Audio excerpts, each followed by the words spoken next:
I want to talk a little bit about that too, living as a openly gay couple in Bolsonaro's Brazil. What do we in the US not understand about Bolsonaro? What are we failing to get that the media is sort of slightly distorting for us? Is there a tell me what it's like to live in that country?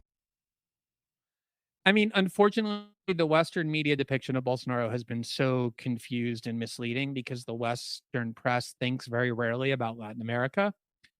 And so the only way they could understand him is through reference to Trump, and he became Trump of the tropics. Hmm. And he does model himself after Trump in like very superficial ways. So people just assumed, oh, well, he's called that.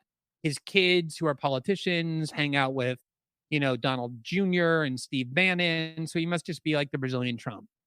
And it's so misleading. It so understates the danger.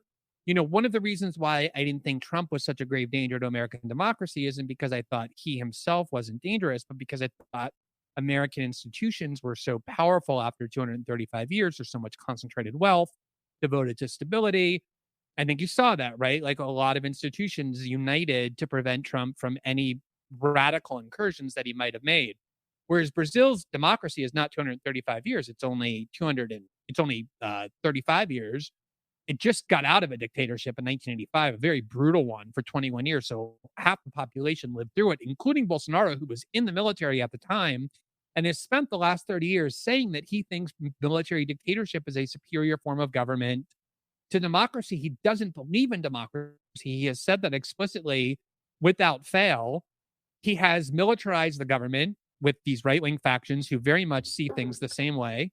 And anti gay venom, anti gay animus is an extremely important part of the Bolsonaro movement in a way that isn't for these new right figures like Trump or Marine Le Pen or Nigel Farage or those kind of people Hmm. who either don't talk about gay rights or even try and weaponize it against their main cause of immigration and Islam.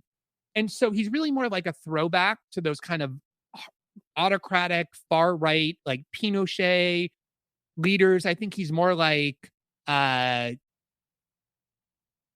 Duterte in the Philippines or even General Hmm. Sisi in Egypt than he is like new right leaders in the West. And when David entered Congress as a replacing the only other openly gay member of Congress who fled Brazil in fear of his life when Bolsonaro was elected because he was getting so many very detailed personal threats because he was one of the main enemies of the Bolsonaro movement. So David got a lot of attention because he became the only openly gay member of Congress from a socialist party.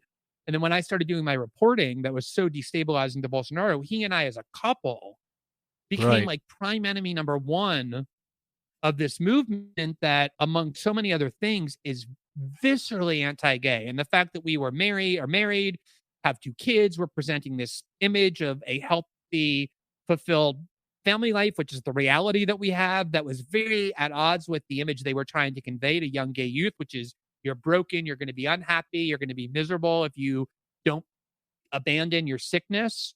We became a huge visceral threat to them. And, all the threats that you would imagine to our security, to our safety, were all very acute.